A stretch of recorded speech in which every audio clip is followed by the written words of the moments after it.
All right, guys, we're live. Tune in 10 minutes. We're going to tell you how to buy your first property in 10 simple steps. Billy and Badan smashing first home buyer topics. Stay tuned.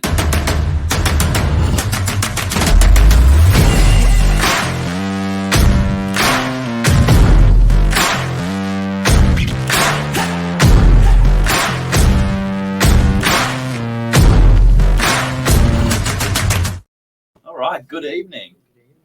How's the day been, Billy? It's been nice and busy. Your day? Oh, super busy. Like, it's just, running around. Never knew 8 o'clock hit already.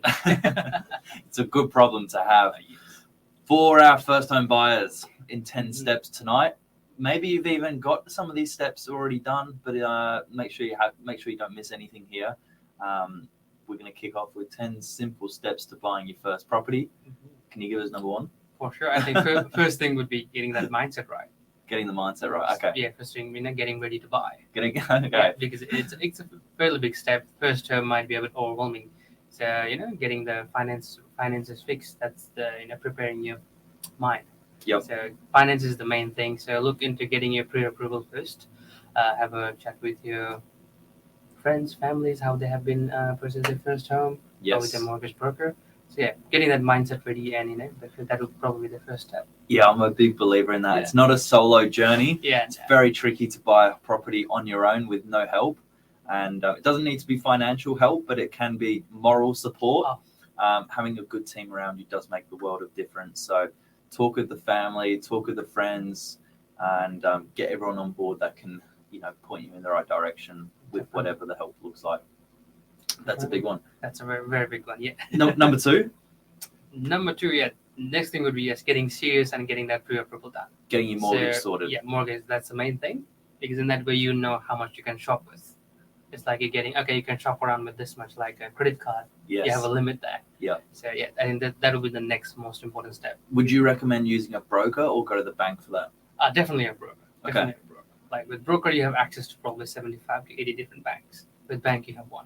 Okay. So the choice is fairly clear. They compare the rates. Yes. Another thing is you actually don't pay for your broker out of your own pocket. Yeah. They're remunerated by the bank for doing a wonderful job. Yep. So take advantage of that. I think, whatever help you can get, making sure you get the sharpest rate, that's really important. That's the most important part, yeah. And as you say, they've got access to lots of different lenders. Sometimes with first home buying properties as well, certain lenders have certain requirements. And if you're looking at properties that sometimes are entry level and they're smaller than your standard properties, sometimes there's conditions alongside those loans. So it's good to have different options when they're considering parking, laundry situations, and overall size of the property. I think that's a big one. Can you give us number three? Some more, yes. And once you get your pre-approval done and you know what to shop, how much to shop with, now you need to decide what do you want with that money. Yes. Yeah, right. So where do you want to live? What do you want, with that money, where you can buy, and that can meet your needs at will. You might be first home buyer, you might get approved for 300 grand. You can't look at a beachfront property with like a big bedroom. Yeah, needs and wants are very different. Yeah, definitely. So get that requirements right is what I mean. So what you want to look at, and the more specific you are with your requirements, the easier it will be to finding your first home. Yeah, absolutely. And I think not just needs and wants, but location. That's so important. As a first home buyer, you're not just restricted to buying in your local town and suburb. You can definitely look at other options, maybe outside of your local area, pushing further into state or further up or down the coast, where you might find more value for money. But please do understand, guys, that buying something, I think, under your nose is really nice for your first property because you often know the suburb, like a local. I think, Mark's got a good saying, you've got to know 10,000 things to be an expert in it. Yeah. And buying a property goes along with that. So buying somewhere you're not familiar with, buying something that you're comfortable with, I think for your first home is a really good start. Definitely. And as a first home buyer, if you're going to move into the home, to get some of those incentives, obviously it helps being down the road. Definitely. not having to move your whole life just for the property. So keep that in mind. Yeah, definitely. Like, can't agree anymore. Like, you can't, you don't know unless you get your hands dirty. So you gotta know the neighborhood well. Yeah. Where the schools are, how are the schools, how are the localities. Which are the good streets? Yeah. Yeah. Where do you want to live at? So unless you be there and experience it yourself, you can't just hear what other people are saying. So Well said. you gotta be first-hand experience. Done. Number 4. Number 4, let's go. I think the main part now would be getting a solicitor. Okay. Good time to get involved Good with time to get it. a Exactly. good solicitor or conveyancer. They do the same job in this process. What would you recommend a good solicitor looks like? How do you choose the right solicitor? I think if I was buying a property, I would definitely want a solicitor who is very, quick in responses and can work extended hours. Not like, okay, 9 to 5, that's all I work. After that, I don't know you. So well done. Yeah. Because when you're looking for a property, you never know when you need to get that contract done. Yeah. Because you might find the right property, you have the right offer, the offer get accepted, and you might just get held back by your solicitor, not just doing that final part. Yeah. So picking the right solicitor is very important. Okay. So I think even more so this time of year, where traditionally solicitors and conveyancers go away on holiday over the Christmas New Year period, and we're not saying it's a bad thing. Everyone's very deserving of a holiday, but it can be frustrating as a buyer when you've found the property, you've done all your hard work, and now you're just waiting on the final contract review, and you can't get a hold of anyone. That's I think that can be sometimes a bit of a problem for some first home buyers.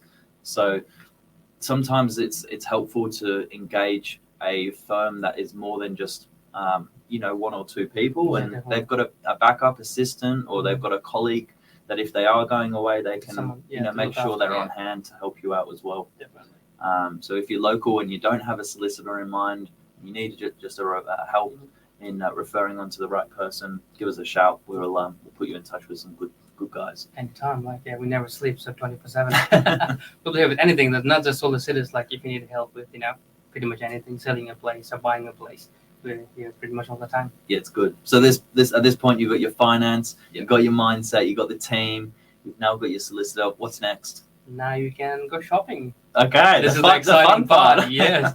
Now you actually go in the market and you feel the place. Yeah. Go with that Saturday. You going with lots of open house, running from one to a different one, seeing which one suits better. Yeah. You like the one with the balcony. You like the one with the east facing with lots of sun. So now it's house hunting time. Getting out there. Yeah, getting out there with all the opens and talking to lots of people. I think this ties in quite nicely with the next point, is working with a local real estate agent to let them assist you in your search. At the moment, particularly the way we work and operate in our local area is we have a lot of properties pre-market and off-market, which actually don't go out to realestate.com and domains. So these are sometimes opportunities as a first home buyer you want to be aware of, so you can sometimes beat the crowds and make an offer nice and early on, and get in there before the rest of the competition starts competing for the property. I think that's the most important part. Talk with a local agent. Yeah, definitely. And normally people think, real estate agent, they're just a real estate agent, but there's some people who are there genuinely out there to help you. Like Billy said, we do lots of pre-market and off-market sales. So you're just looking at realestate.com or domain, and not many properties are actually going there. So it's very good to be with your local real estate agent who can constantly say, okay, this has come in. So you get beforehand and beat the rest of the people. Yeah, they'll also keep you updated, like your broker and solicitor, about any first home buyer incentives.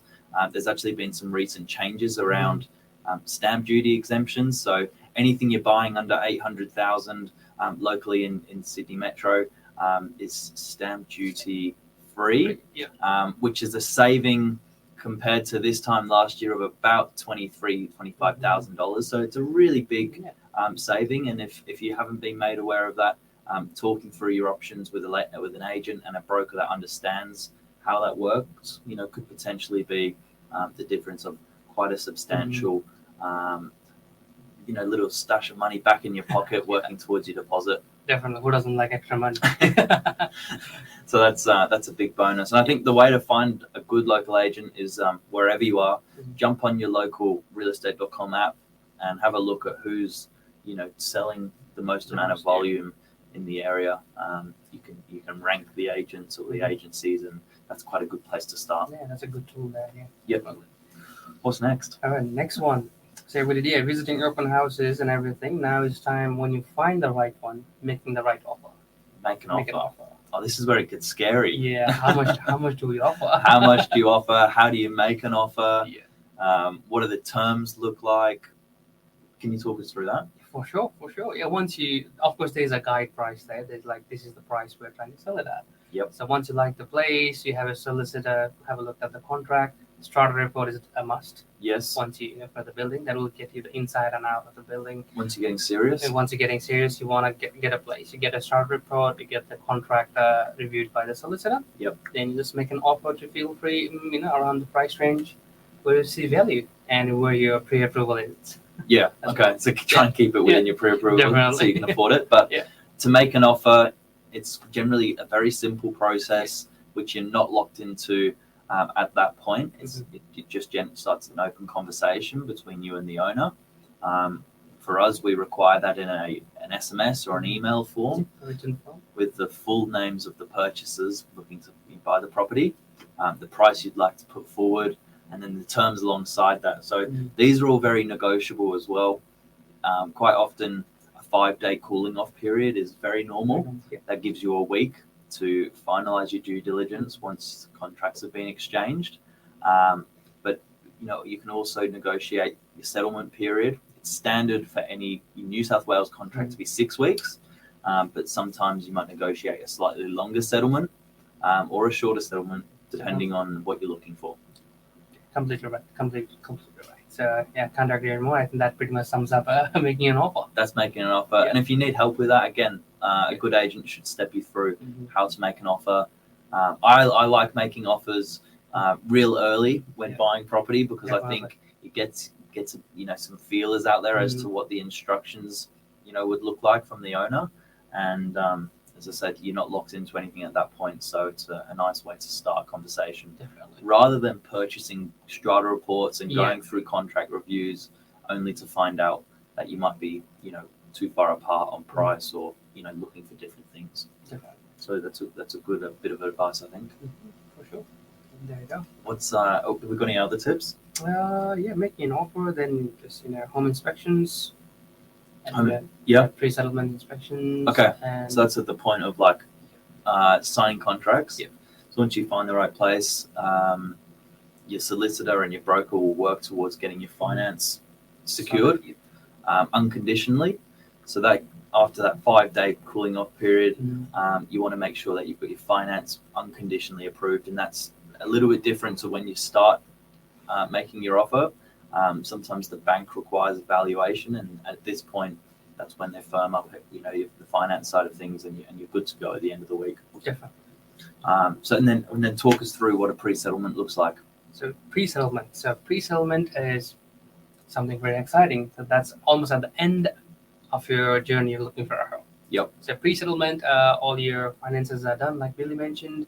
Contracts have been exchanged. The owners are ready to give you the place. So once settlement's done, you'll get the keys and you're right into it. But just before that, you make sure your finances are right, all the monies have been transferred, all the names are right in the contract. You don't want to mess that up. So with the names and everything, so I think that's pretty much sums up pre-settlement. I think the solicitors do most of the work, and they will definitely keep you updated. And so a good agent will definitely keep you updated what's happening. If the settlement is moving forward or moving back, they'll definitely be there keeping you up to date. They'll let you know. But your pre-settlement inspections, one final opportunity to look at the property and make sure there's no major changes from when you originally inspected the home. And from there, generally speaking, it's only 24, 48 hours before settlement itself, which is when you get your keys, finish up with settlement. And what does settlement day look like? That's the most exciting day. I agree. Very, very happy. Like, you're happy for the vendor, you're happy for the buyers. Like, that's the most exciting day. Yeah. So you get do the agent or does the solicitor call you when it's all done? Talk us through sort of what that process looks like. Well, I think it depends. Like, normal solicitors send out an email. Yep. And we're CCing everyone. If you're not writing your phone, the agent definitely gives a call. Like I mentioned, that's the happiest part, like the most exciting part. I think the agent will be more than happy to give a call straight out saying, "Hey, your property has been settled." Yep. And congratulations. And when can you collect the keys? Yeah, that's when you get your keys on settlement. The email that I'm referring to is what we call the order and the agent, confirming that the solicitor is authorized, to the agent hand over keys. As I said, it's the best phone call we can make. Yep. Really exciting, and it usually happens in the afternoon. So book your removalists in and definitely. get packing, because you're getting your new keys. Exactly. It's exciting. That's very fun, and that's the end of one of the journey with buying a house. And Sounds simple. sounds very simple once you talk to it step by step rather than looking at a big, huge mountain. Yeah. So, That's it. there we go. Good show. Very much. Any other bit of advice to add? I think that's pretty much it. But yeah, don't freak out. Just I think feel that's free to the big reach out as much help as you can. Get advices, but don't listen to everything out there. 100%. Yeah. Get as much advice as you can. Make your own judgment. Yeah. And I think just get started. That's pretty much it. If you're looking for a property and you don't know where to begin, just get started. And hopefully this video has given you a bit of guidance. But you can do these steps sometimes back to front a little bit. It's not a set order, but the order that we talk through today will make sure hopefully it's as smooth as it can. And any questions, just give us a shout. I'm happy to help. Definitely. Have a good evening. That's it. Signing out. Thanks, Badan.